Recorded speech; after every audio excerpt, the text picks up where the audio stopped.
sejahtera Malaysia. Selamat pagi sekali lagi. Ini rasuah semakin ditakuti dibuat oleh para jerung-jerung naga-naga di Malaysia. Tinggalkan komen Anda. Apa pendapat Anda tentang rasuah di Malaysia sekarang? Makin menurun atau makin bagus, makin teruk, atau sekarang rakyat Malaysia sudah mulai diberi kesedaran lah supaya jangan makan rasuah, haram, masuk neraka. Masuk neraka. Kalau kamu mau masuk neraka, pergilah makan rasuah. Bukan kamu saja makan rasuah masuk neraka. Orang yang makan rasuah itu lagi kesian, tidak tahu apa-apa, terhimpit, terhampit. Orang Sabah bilang terhampit, terikut-ikut, secara tidak sengaja terikut-ikut lah makan duit rasuah. Aduh, kesian. Kalau anak-anak istri pula makan, lagi kesian. Okey, baik tuan dan puan-puan, tinggalkan komen Anda. Tapi saya ada satu soalan juga. Kenapa sekarang ini barulah macam seolah-olah ada kejayaan di dalam memerangi rasuah? Setelah Datuk Seri Anwar Ibrahim jadi Perdana Menteri, barulah ada nampak seolah-olah ada harapan, sinar harapan bahawa negara Malaysia dalam satu kejayaan, dalam perjalanan kejayaan mengalahkan rasuah yang teruk, yang buruk, merosak negara ini. Kenapa dulu-dulu tidak pula ada begini? Buktinya sekarang banyak rasuah yang bocor. Antaranya yang paling hangat di pasaran ini, yang berkaitan sekarang ini, MBI ini. Walaui, ini lagi yang serbuan rumah-rumah, siapa ada berjuta-juta duit di dalam rumah. Woi. Kenapa Datuk Seri Anwar Ibrahim punya pemerintahan ataupun dia punya kepimpinan barulah keluar semua ni? Dulu-dulu tak keluar pun.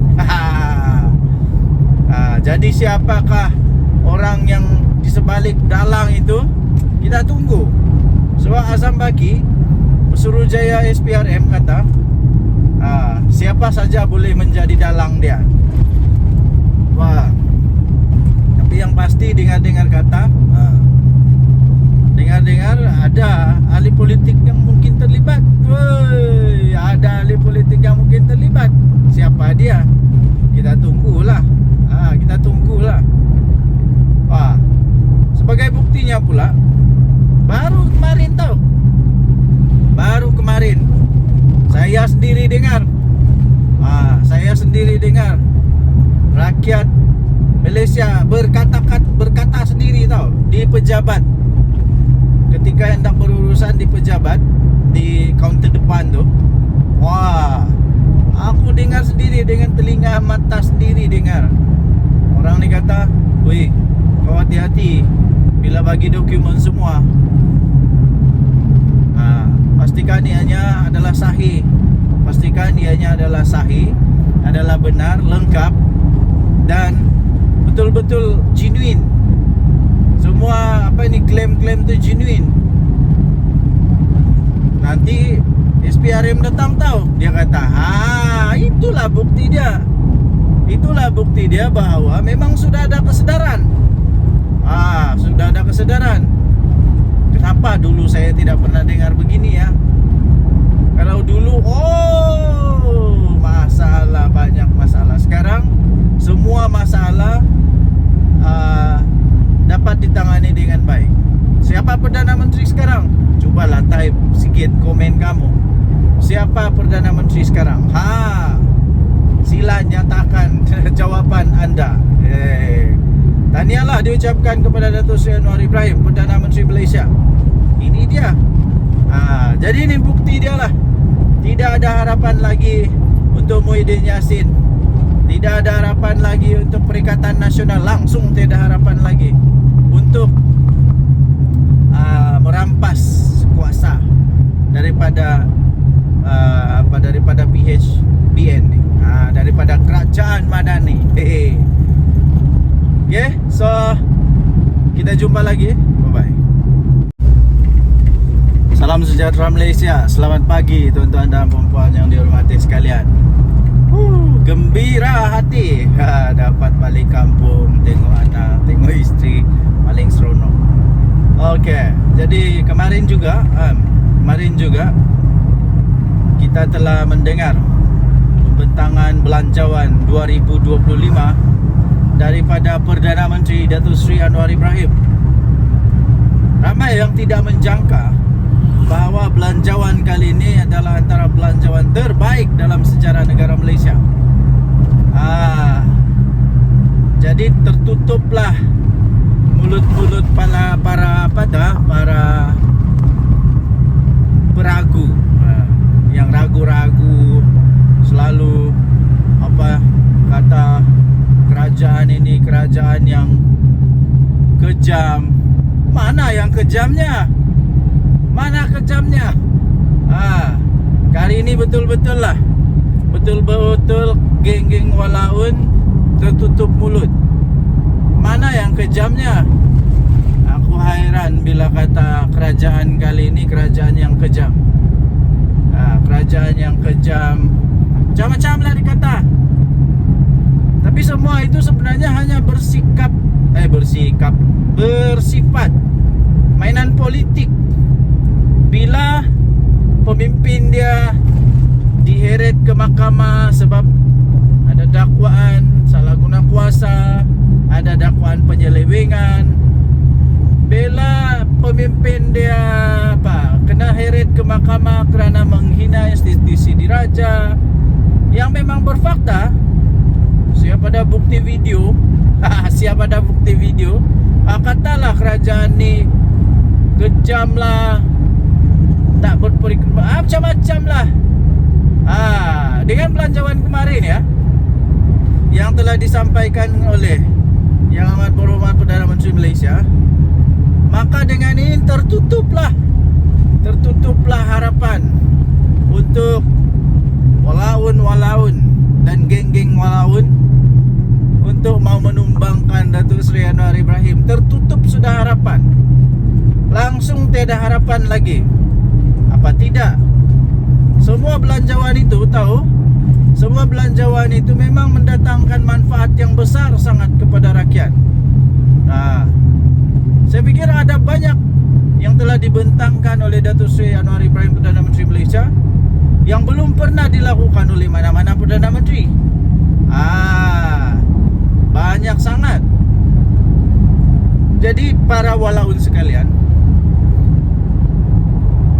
tertutuplah mulut kamu. Di mana belanjawan yang kamu tidak puas hati lagi? Ada saja mesti tidak puas hati. Macamlah dia bagus sangat. Waktu jadi Perdana Menteri dulu, Muhyiddin Yassin buat apa? Waktu jadi kerajaan dulu, Perikatan Nasional buat apa? Apa sumbangannya kepada negara? Waktu dulu Perikatan Nasional memerintah, hutang negara makin bertambah kah atau makin berkurang? Bila Datuk Seri Anwar Ibrahim ambil alih jadi Perdana Menteri, terkejut juga Den. Begini banyak hutang negara. Siapa Perdana Menteri waktu tu? Terkejut juga Den. Begini masalah negara, banyak yang penyelewengan. Sampai ada menantu melarikan diri keluar negara pula tu. Mana yang bagus sangat tu? Ini belum lagi. Kejap lagi kita akan bongkar satu rahsia lagi yang betul-betul luar biasa ya. So, keep in touch. Orang kata keep in touch. Jangan kemana-mana. Okey, baik. Kerana itu ya, tuan-tuan dan puan, anda boleh tinggalkan komen anda. Apa yang anda paling suka? dengan belanjawan 2025? Apa yang anda paling suka suka dengan belanjawan 2025? Bagi saya secara pribadi, semua belanjawan itu saya suka. Ditambah lagi apabila Datuk Seri Anwar Ibrahim punya ucapan itu, dia sebut lagi nama-nama rakyat Malaysia yang maharin, yang biasa-biasa, pelajar biasa, yang dia sebut, yang telah mengharumkan nama negara.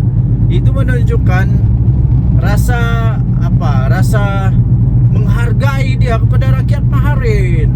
Inilah dia. Okey, so apa belanjawan yang anda suka? Apa isi belanjawan yang anda suka ya? Sila tinggalkan komen anda. Denyut nadi suara rakyat bergema di channel ini. Jangan lupa untuk tinggalkan komen anda. Kita jumpa lagi. Bye bye. Salam sejahtera Malaysia. Wow, serius juga. Janganlah serius sangat. Hari Sabtu, hari yang dinanti, bertambah satu hari pada hari-hari. Okey, ada kawan suruh saya komen atau beri ulasan. Mungkin ini satu sindiran kepada saya kah, kepada siapa-siapa kah. Tapi tak kisahlah, kan kita ini terbuka di Malaysia. Takut apanya? Kita tenang saja. Lagipun apapun terjadi kepada politik negara Malaysia, pokok getah saya tetap itu juga. Ndak pun kasih keluar duit tu pokok getah. Perlu dipotong juga, perlu makan nasi, perlu beli beras juga di kedai. Ndak ada kena-mengena pun dengan saya. Jadi adalah kawan ni, dia kasih post, kemudian dia tanya, apa pendapat kau tentang ini? Saya tengok jatuh aduh, apakah benda punya soalan ni? Iyalah, apa dia kata, dia kasih bagi, ada satu berita tu, entah abang Zahid ke adik Zahid ke masuk PAS. Aku kata, apa kena mengena pula. Jadi dia kata, apa komen kau? Zahid punya saudara sendiri pun boleh tinggalkan Zahid. Aduh, ini betul saya terus bingung ini. Apa kena mengena? Tahukah? Kalau di Sabah, adik-beradik ada parti sendiri tahu. Jadi apa pula masalahnya? Datuk Seri Joseph Pairin Kitingan dengan Tan Sri Jeffrey Kitingan, Datuk Sri, dua-dualah, nampalah Jeffrey dengan Pairin. Jeffrey Kitingan dengan Pairin Kitingan, dua-dua berbeza parti tahu. Satu Star, satu lagi PBS. Bertanding pula tu, berlawan. Tapi di rumah tetap minum kopi sama-sama. Habis kenapa? Apa bendanya? Itu orang-orang besar tahu di dalam parti. Orang besar di dalam parti. Yang saya mau tanya nih, adik kah, abang Zahid kah, saya pun tak tahulah. Tapi apa pangkat dia di UMNO? Kenapa pula membawa masalah kepada UMNO? Bawalah semua, bawalah. Siapa lagi kamu mau bawa? Bawalah masuk PAS semua. Bawalah masuk PAS semua. Aku betul-betul hairan. Kenapa lah kalau dia masuk PAS? Apa kena mengena pula? Bubar ke UMNO kalau dia masuk PAS? Adai. Hairan. Apa kena mengena? Cuba kamu pikir sikit apa kena mengena dengan UMNO. Dia bukan presiden UMNO, MP lah. Tidak. Dia apa? Adun? Ndak juga. Ndak ada apa-apa tahu. Ndak ada apa-apa signifikan pun kepada PAS. Kepada UMNO. Ya, PAS pun ndak ada apa-apa signifikan. Ndak ada pun kelebihan kepada PAS. Kalau kamu mau kasih tanding, dia kasih tanding je lah. Dah kisahlah. Okey, kita isi minyak dulu. Tenang kamu. Kita mesti isi minyak dulu. Nanti kita kehabisan minyak, mati kita di tengah jalan. Kita isi minyak dulu. Kamu tenang, aku isi minyak dulu.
Baru selesai kita isi minyak. Segalanya berjalan lancar. Oke, pakai dulu tali pinggang keselamatan, baru kita teruskan. Oke, kita teruskan. Oke. Oh, Tuhan jaga langkah saya, Tuhan menjaga perjalanan saya, berkati semoga semua oke saja. Tuhan menjaga kita semua. Oke, amin. Oke, Tuhan yang menjaga kita semua. Oke, hati-hati memandu. Oke, so tuan-tuan dan puan, sekali lagi, apa kena mengena dengan Amdo? Kita jumpa lagi, bye. Salam sejahtera Malaysia. Selamat pagi tuan-tuan dan puan. Ini ada satu gambar nih, saya sisipkan lah. Saya sisipkan gambar ini, Anda lihat. Saya tidak tahu gambar ini kena edit kah? Gambar ini gambar tahun zaman Firaun kah? Entah zaman bila lagi. Zaman dulu lagi mungkin. Masih zaman Flintstone mungkin. Yang ditunjuk semula kah? Atau ini gambar tiada kena mengena dengan politik? Mungkin hanya gambar makan malam kah, tiba-tiba diedit jadi begitu. Tapi ada kawan lah suruh saya komen sedikit, ulas sedikit tentang gambar ini.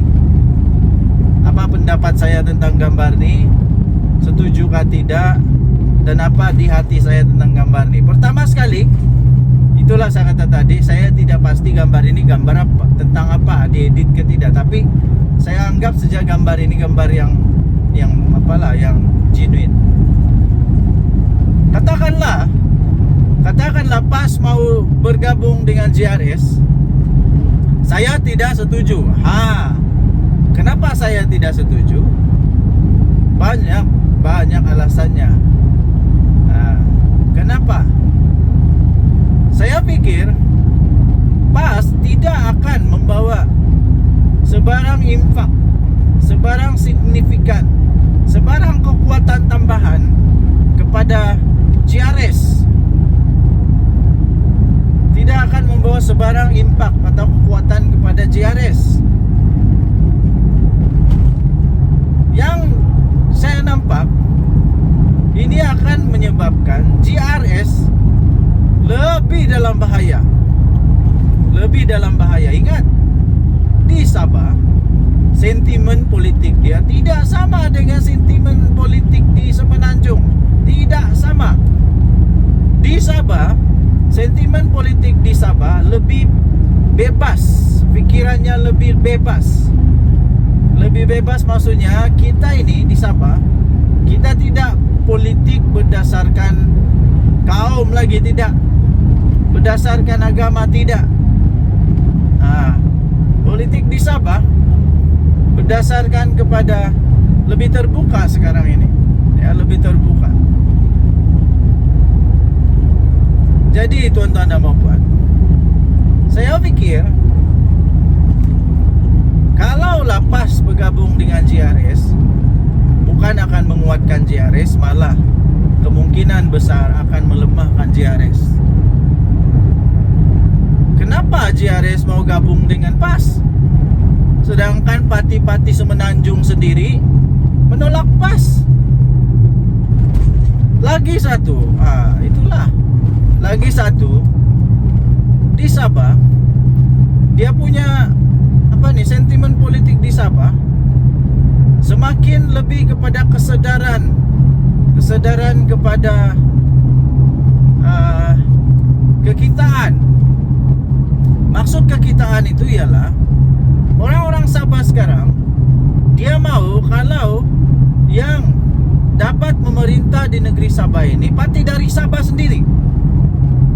Parti dari Sabah sendiri. Sebab itu Bersatu sudah tiada di Sabah. Bukan tiada, tapi sudah ditolak. Sekarang sudah jadi JRS, tidak ada sudah Bersatu.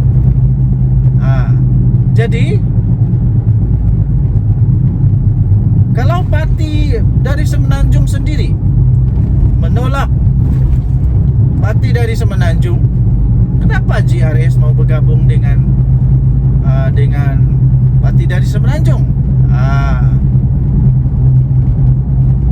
Ya, kita tahu ada parti UMNO, ada PKR, ada DAP. Tapi semua parti-parti ini dia punya kuasa kuasa dia sendiri di negeri Sabah. Dia tidak terikat sangat dengan Semenanjung. Lain dengan PAS. Dia belum settle down di Sabah ni pun. Berapa sangat ahli PAS di Sabah. Jadi memang tidak logik lah untuk GRS mau bergabung sama PAS kalau memang tujuan dia untuk menang. Sebab saya tidak nampak itu boleh menang. Enggak. Yang lagi susah, kalau sudah gabung dengan PAS, mesti PAS akan mau ada kerusi lah. Mesti PAS mau ada kerusi, mesti mau. Jadi ini boleh menyebabkan kekalahan kepada GRS. Lepas itu, takkanlah PAS mau pula bertanding di tempat yang DAP kuat atau PKR kuat atau pembangkang kuat. Dia mesti mau juga bertanding di tempat yang dia boleh menang. Masalah dia selalunya di tempat yang GRS kuat ini, sentimen dia ialah sentimen yang memang dah suka PAS. Dah suka PAS, jadi boleh kalah nih. Jadi itulah pendapat saya. Saya pikir janganlah, dah payahlah bergabung. Lepas tu kawan tanya, kalau PAS sama GRS bergabung, kau mau tolong dorang kempen kah? Indah, aku tak mau tolong dorang kempen. Indah, aku mau tolong kempen. Indah, saya tidak akan tolong kempen kalau GRS gabung dengan PAS. Indah. Sebab kenapa? Saya tidak setuju kan. Saya tidak setuju gabungan di antara dua parti politik ini. Jadi kalau saya tidak setuju, kenapa saya mau tolong kempen pula? Tapi indahlah juga saya menghasut orang supaya jangan undi mereka. Tidaklah, suka hati korang lah. Kamu mau undi siapa, suka hati kamu lah. Itu kamu punya hal. Kita di negara demokrasi apa? Tapi saya indah akan undi GRS atau PAS kalau dorang bergabung. Indah, saya bagi tahu indah. Tapi undi adalah rahasia. Undi adalah rahasia. Tapi saya tidak kempen lah, itu saja. Tidak kempen. Lagipun saya memang dah suka berkempen. Pandai-pandai lah kamu berkempen. Bukannya kena bayar duit untuk berkempen. Jadi bikin apa? Jadi terpulang kepada anda, apa pendapat anda? Tapi saya tidak setuju lah. Saya tidak setuju. Banyak lagi sebab dia yang lain. Kalau ditulis semua sebab dia, boleh siap 13 buah buku tau. Boleh siap 13 buah buku. Kau boleh buat tesis panjang lebar itu. Nanti dia punya kesimpulan tesis dia. What is your thesis? My thesis is kalah. Itu saja pendek, satu perkataan, kalah. Kalah, boleh kalah GRS nih. Boleh kalah GRS kalau dia bergabung dengan PAS. Kalau lah. Jadi tentang gambar ini saya pun tidak tahu betul atau tidak. Tapi itulah pendapat. Mau bergabung, suka hati kamu. Tapi ada konsekuensi dia. Hati-hati ya. Oke. Kalau di Semenanjung kalah. Di Sabah boleh menang kah? Dan tadi suara rakyat, kita jemput lagi. Kita jumpa lagi. Bye bye. Salam sejahtera Malaysia. Dan nadi suara rakyat bergema di channel ini. Kita gelak dulu. Saya masih ingat tau. Masih ingat lagi. Hadiah wang. Hadiah wang. Lucu juga orang tua nih. agaknya waktu dia bercakap dulu dia memang agak sedikit sudah lali orang sama bilang lali ini maksudnya nyanyuk. Mungkin dia tidak sadar apa yang dia cakap, kasihan lah. Jadi kita apalah, lupakanlah dia punya kata-kata itu, kita berdamailah dengan kata-kata dia. Cuma saja saya ingat dulu dia kata kerajaan ini, kerajaan Madani lah, kerajaan perpaduan ini lah, bila-bila masa saja akan tumbang. Bila-bila masa saja akan tumbang. Oh, Perikatan Nasional itu benar mau naik balik. Apa yang terjadi ya tuan-tuan dan puan yang dihormati sekalian? Apa yang terjadi? Ini kemarin Perdana Menteri Datuk Seri Anwar Ibrahim mengumumkan membentangkan belanjawan untuk kali ketiganya. Sudah 3 kali ini Tok Adi. Sudah 3 kali Datuk Seri Anwar Ibrahim membentangkan belanjawan. Aduh. Tapi belum lah. Sampai sekarang belum tumbang-tumbang pun. Yang tumbang bersatu, yang tumbang pas. Yang tumbang bersatu, yang tumbang pas. Aduh. Satu-satu tempat pas boleh tumbang. Di pilihan raya kecil. Bersatu pun tak pernah menang lagi. Belum pernah menang. Satu-satu tumbang nih. Satu-satu tumbang. Ini nasib baiklah Muhyiddin Yassin Presiden Bersatu. Kalau dia bukan Presiden Bersatu, agak-agaknya dia sudah tidak jadi berharga lagi nih Bersatu. Nasib baiklah dia Presiden Bersatu, kena hormat, diberi hormat. Entah apa jadi kepada Muhyiddin kalau tiba-tiba dia bukan Presiden Bersatu, silap-silap dilupakan terus. Hadiah uang pun sama juga. Aduh.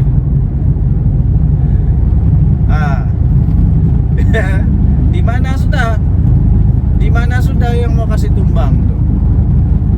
Beginilah saya bagi kesimpulan, Perikatan Nasional tidak akan mampu untuk membentuk semula kerajaan. Nah. Setakat ini enggak ya. Kenapa? Banyak sangat sebab dia. Banyak sangat sebab. Sebab yang pertama, kalau sudah nanti pembagian kursi pun sekurang-kurangnya Bersatu pun mau ada kursi kan, tapi masalah dia setiap kali Bersatu bertanding kalah. Jadi kecuali lah kalau semua pas mau tanding, ada harapan dia menang lah. Tapi untuk membentuk kerajaan perlu 112. Masalahnya pas tidak cukup 112. Macam mana pun pas tidak akan dapat 112. Tidak akan. Kecuali dia bergabung dengan mana-mana parti politik. Masalah dia mana? Siapa lagi yang mau bergabung sama PAS? Siapa lagi? Kecuali Bersatu. Bersatu ini saja yang terdesak. Jadi dengan siapa-siapa pun dia mau bergabung. Tapi parti lain yang masih bijak, yang masih kuat, yang masih punya rasional, yang masih punya keyakinan untuk menang, yang tiada masalah, parti yang tidak payah kasih selamat dia punya presiden, tidak payah kasih selamat dia punya setiausaha kah, menantu kah. Tidak akan mau bergabung sama PAS. Jadi Bersatu saja yang mau gabung sama PAS ini. Gerakan mau gabung sama PAS. Yang lain-lain siapa mau gabung sama PAS? Siapa? Gerakan tak payah cakap lah, bukan kuat pada pun. Mau dapat 2 kursi pun susah. Jadi itu hanya apa, tolong-tolong je lah, tolong-tolong. Tolong-tolong. Jadi takkanlah PKR mau gabung sama PAS. Takkan di happy lagi. Sudah pernah gabung dulu, ndak berjaya. Ndak berjaya. Jadi sudah apa ini ya, sudah jerak. Sudah jerak, ndak lagi mau bergabung sama PAS. Dan saya pun tidak setuju kalau ada parti politik yang tidak sehaluan dengan PAS coba-coba untuk mau bergabung sama PAS hanya dengan tujuan apa, kepentingan pribadi dan kepentingan pribadi dan kepentingan politik saja, bukan untuk kepentingan negara Malaysia, tapi ya menyusahkan, merosakkan saja. Biar gak PAS lah. Kalau PAS betul-betul kuat, pergilah bertanding sendiri. Tapi tidak akan lah. Jadi kerana itu memang kemungkinan untuk Perikatan Nasional, dapat memerintah sekali lagi itu betul-betul hampir kosong peluang dia. Peratusan dia memang hampir kosong. Tidak mustahil, tapi hampir mustahil. Menghampiri mustahil lah. Mungkin lebih mudah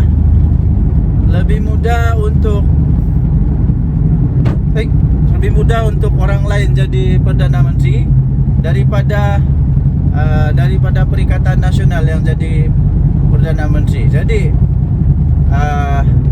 tidak ada kemungkinan lah, ya, tidak ada kemungkinan. Jadi lupakanlah mimpi-mimpi yang pelik-pelik tuh. Melupakanlah mimpi-mimpi yang pelik-pelik. Tidak ada sudah kemungkinan, ya. Hati awang, jangan lagi sebut-sebut mau kasih tumbang itu. Tidak ada sudah. GRS, GPS tidak akan bergabung sama PAS. Tidak tahulah bah, tidak tahulah macam mana. Okey, so tuan-tuan dan puan-puan yang dihormati sekalian, apakah pendapat anda? Sila tinggalkan komen. Anda. Denyut nadi suara rakyat bergabung pula, bergema di channel ini. Sila tinggalkan komen anda sekali lagi. Kita jumpa lagi. Selamat pagi Malaysia. Bye bye. Salam sejahtera Malaysia. Selamat pagi tuan-tuan dan puan-puan yang dihormati sekalian. Gembira hati dapat balik kampung, tengok anak, tengok isteri, paling seronok. Okey, jadi kemarin juga kita telah mendengar pembentangan belanjawan 2025 daripada Perdana Menteri Datuk Seri Anwar Ibrahim. Ramai yang tidak menjangka bahawa belanjawan kali ini adalah antara belanjawan terbaik dalam sejarah negara Malaysia. Jadi tertutuplah mulut-mulut para peragu, yang ragu-ragu, selalu kata kerajaan ini kerajaan yang kejam. Mana yang kejamnya? Kali ini betul-betul geng-geng walaun tertutup mulut. Mana yang kejamnya? Aku hairan bila kata kerajaan kali ini kerajaan yang kejam. Kerajaan yang kejam, macam-macam lah dikata. Tapi semua itu sebenarnya hanya bersifat mainan politik. Bila pemimpin dia diheret ke mahkamah sebab ada dakwaan salah guna kuasa, ada dakwaan penyelewengan. Bila pemimpin dia kena heret ke mahkamah kerana menghina institusi diraja yang memang berfakta, siapa ada bukti video katalah kerajaan ni kejam lah, tak berperiksa, macam-macam lah. Dengan belanjawan kemarin ya, yang telah disampaikan oleh Yang Amat Berhormat Perdana Menteri Malaysia, maka dengan ini tertutuplah harapan untuk walaun dan geng-geng walaun untuk mau menumbangkan kosong tiada harapan lagi. Apa tidak? Semua belanjawan itu tahu, semua belanjawan itu memang mendatangkan manfaat yang besar sangat kepada rakyat. Saya pikir ada banyak yang telah dibentangkan oleh Datuk Seri Anwar Ibrahim, Perdana Menteri Malaysia, yang belum pernah dilakukan oleh mana-mana Perdana Menteri. Banyak sangat. Jadi para walaun sekalian,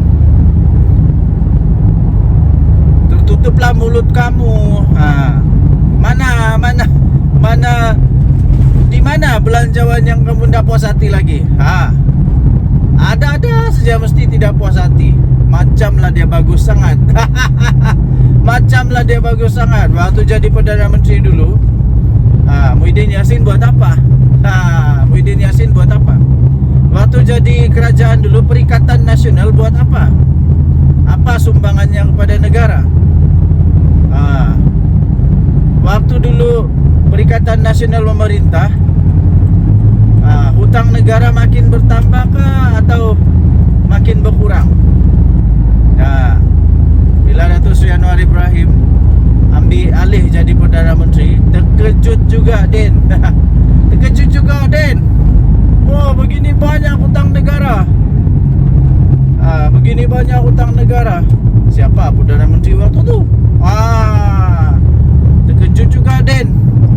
Begini masalah negara, banyaknya penyelewengan. Sampai ada menantu melarikan diri keluar negara pula tu. Mana yang bagus sangat tu?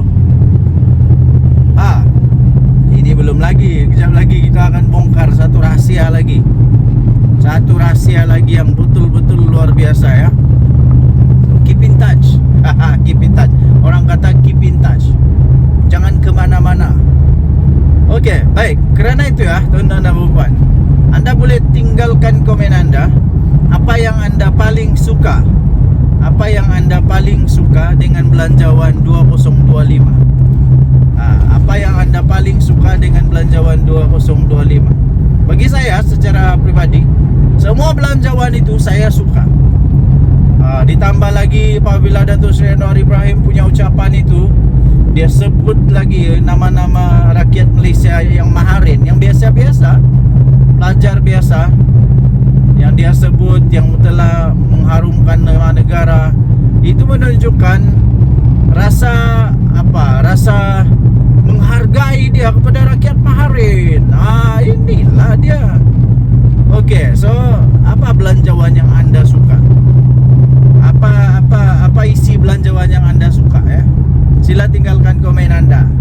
Denyut nadi suara rakyat bergema di channel ini. Jangan lupa untuk tinggalkan komen anda. Kita jumpa lagi. Bye-bye.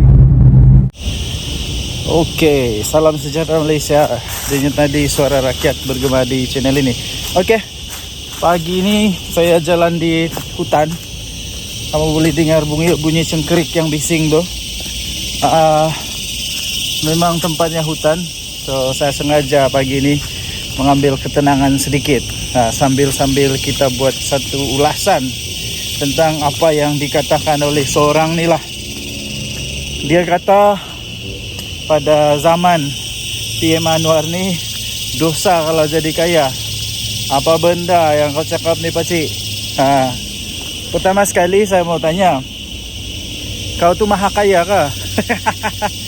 Yang menjadi kehairanan saya sekarang, sebelum saya ulas, yang menjadi kehairanan saya sekarang ni ya, tuan-tuan dan puan yang dihormati sekalian, adalah orang-orang yang maha kaya tak bising pun. Orang-orang yang maha kaya, orang-orang yang betul-betul kaya ni tak pun bising. Diorang tidak pun rasa terganggu kah, terkacau kah, tidak pun rasa terancam kah. Diorang okey saja dengan apa yang telah dirancang oleh polisi kerajaan. Mereka tak bising pun, okey saja. Yang hairan ni orang-orang yang trip-trip kaya. Orang-orang yang trip-trip kaya, yang dah kaya mana pun, yang hanya pandai main politik, dia pusing putar-putar sana putar sini. Aku rasa orang kaya yang betul kan, dia hanya ketawa-ketawa saja. Sebab kenapa? Dia ketawa Sebab dia kata, kami yang kaya ini diam-diam saja, tidak pun rasa terancam. Kami yang maha kaya nih, yang jutawan, bilion ini, kami diam-diam saja pun. Kami diam-diam saja dan kami terima. Kami tak ada masalah. Kami terus boleh jadi kaya. Tapi orang-orang yang trip-trip kaya ini pula, alamak, ada orang pula yang perasaan kaya, perasaan terjejas. Apakah bendanya? Saya heran betul lah. Lepas itu coba apa sebenarnya tujuan, saya pun tidak tahu lah. Apa sebenarnya tujuan dia mau cakap begitu, saya pun tidak pasti. Tapi saya sisipkan di sini. Saya sisipkan di sini nih. Inilah Keratan Akbar yang saya ingin ulas itu. Apa yang mau sebenarnya yang mau dibela nih adalah orang kaya ke orang miskin. Saya pun heran lah. Orang-orang dalam Perikatan Nasional nih, ataupun bukan dari Perikatan Nasional pun lah, mana-mana aja lah, yang coba membela orang miskin. Macam mana sebenarnya kamu punya polisi nih? Kamu mau jadikan orang yang miskin lebih miskin, atau mau jadikan orang kaya tetap kaya, tapi orang miskin ada peluang untuk menjadi kaya? Mana satu sebenarnya yang kamu mau nih? Sampai ada pula yang tuduh PM Anwar nih. Dia kata pada zaman PM Anwar nih, semua orang yang mau jadi kaya dosa. Apa dosa kepala otak ya dosa? Saya rasa pada zaman sekarang nih, orang lebih senang mau jadi kaya lah zaman Anwar. Zaman Perdana Menteri PM Anwar, PM10 sekarang nih, saya rasa orang lebih senang untuk jadi kaya tau. Lebih mudah. Sebab tidak ada lagi monopoli. Siapa-siapa boleh. Pertama. Kedua, tidak ada lagi rasuah.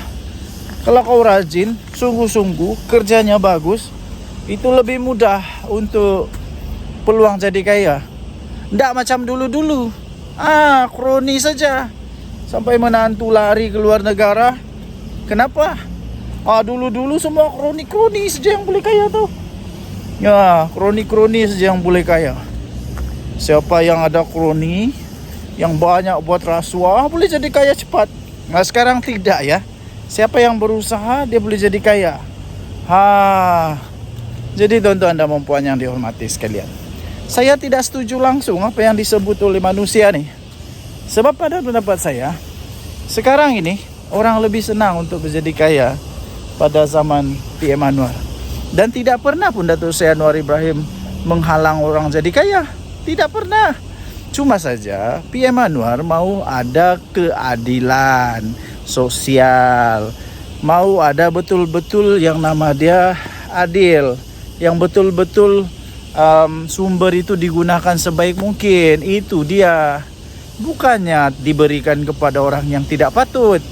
Apakah bendanya orang maha kaya nih tiba-tiba mampu juga, dia pun sama dapat seperti orang miskin? Begitulah. Apapun, pikirlah pakai otak, janganlah pikir pakai lutut pula. Apa pendapat anda? Tinggalkan komen. Bye. Salam sejahtera Malaysia. Selamat pagi tuan-tuan dan puan yang dihormati sekalian. Selagi kita berada di hutan. Akhirnya adalah orang yang berani jawab kepada entah manusia mana, entah yang dia tuduh pada zaman Anwar ni kalau jadi kaya berdosa kepala otak. Heran betul saya lah. Okey. Kemudian soalan dia mudah saja, jawapan dia mudah. Dengan soalan juga. Pada zaman Muhyiddin Yassin jadi Perdana Menteri, ada sesiapa tak di sini yang terror, yang tahu, yang dapat buktikan pada zaman Muhyiddin Yassin jadi Perdana Menteri? Saya mau tanya, apa yang dia sudah bantu, apa yang dia sudah tolong kepada orang-orang miskin? Adakah? Apa yang dia tolong? Apa yang dia tolong kepada orang miskin ketika dia jadi Perdana Menteri? Sila senaraikan. Yang dia tolong tahu? Yang dia tolong, yang bukan duit rakyat tahu. Janganlah cakap dia bagi apa nih KWSP lah. Itu duit aku lah, bukan duit kamu. Itu duit kita lah, bukan duit orang. Itu duit rakyat, bukan duit kerajaan pun. Jadi apa yang Muhyiddin ada tolong orang miskin pada waktu dia jadi Perdana Menteri, sila senaraikan. Ini menjawab kepada Reyes, jawab kepada tomahan, tuduhan daripada seorang manusia. Ini dia kata berdosa kalau jadi kaya pada zaman Datuk Seri Anwar Ibrahim. Tapi ada orang teriak-teriak lah. Entah apa dong teriak-teriak. Mungkinkah ada apa harimau kumbang di belakang? Atau beruang? Oke. So, pada pendapat saya, sekali lagi saya ingin nyatakan bahwa sebenarnya pada zaman PM Anwar sekarang ini, manusia lebih senang, lebih terbuka untuk boleh jadi jutawan berbanding dulu-dulu, berbanding daripada zaman-zaman penuh dengan apa namanya, penuh dengan kroni. Buktinya tengoklah Jana Wibawa siapa yang dapat. Tengoklah projek-projek yang lain, siapa yang dapat, siapa yang kantoi dengan minyak masak. Tengoklah kan. Jadi saya ingin sabarlah. Seperti Reyes kata, dia tanya, pada zaman Muhyiddin jadi Perdana Menteri, apa yang dia sudah buat untuk orang miskin? Jawab, jangan tak jawab. Tinggalkan komen Anda. Kita jumpa lagi, bye-bye. Oke, salam sejahtera Malaysia. Dengan tadi suara rakyat bergema di channel ini. Oke, pagi ini saya jalan di hutan. Kamu boleh dengar bunyi cengkerik yang bising tuh. Memang tempatnya hutan. So saya sengaja pagi ini mengambil ketenangan sedikit. Sambil kita buat satu ulasan tentang apa yang dikatakan oleh seorang ni lah. Dia kata pada zaman PM Anwar ni dosa kalau jadi kaya. Apa benda yang kau cakap ni pakcik? Pertama sekali saya mau tanya, kau tu maha kaya kah? Yang menjadi keheranan saya sekarang, sebelum saya ulas, yang menjadi keheranan saya sekarang ni ya, tuan-tuan dan puan yang dihormati sekalian, adalah orang-orang yang maha kaya tak bising pun. Orang-orang yang maha kaya, orang-orang yang betul-betul kaya ni tak pun bising. Diorang tidak pun rasa terganggu kah, terkacau kah, tidak pun rasa terancam kah. Diorang okey saja dengan apa yang telah dirancang oleh polisi kerajaan. Mereka tak bising pun, okey saja. Yang hairan ni orang-orang yang trip-trip kaya, orang-orang yang trip-trip kaya, yang dah kaya mana pun, yang hanya pandai main politik, dia pusing putar-putar sana putar sini. Aku rasa orang kaya yang betul kan, dia hanya ketawa-ketawa saja. Sebab kenapa?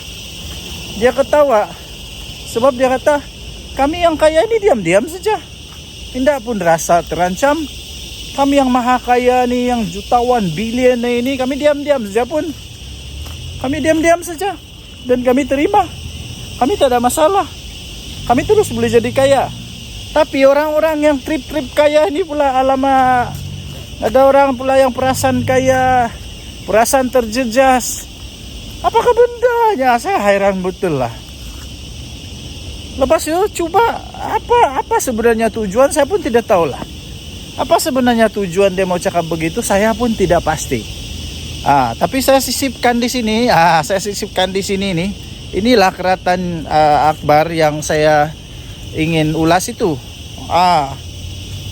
Apa yang mau sebenarnya yang mau dibela nih adalah orang kaya ke orang miskin.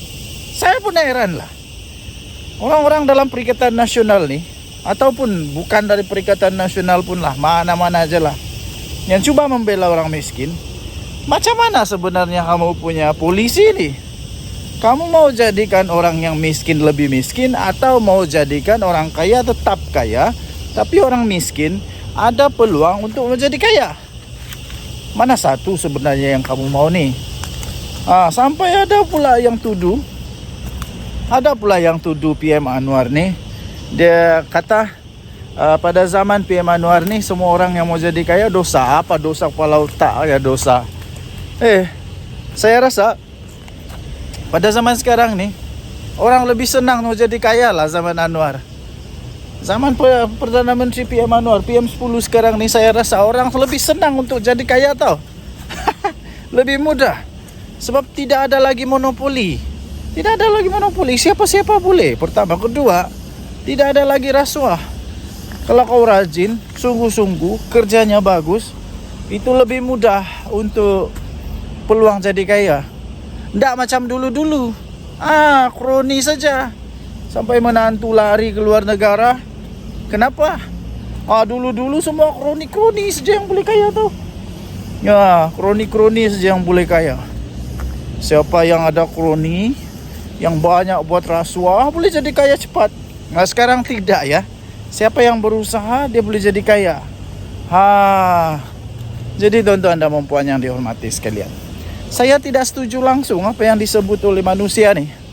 Sebab pada pendapat saya, sekarang ini orang lebih senang untuk menjadi kaya pada zaman PM Anwar. Dan tidak pernah pun Datuk Seri Anwar Ibrahim menghalang orang jadi kaya. Tidak pernah.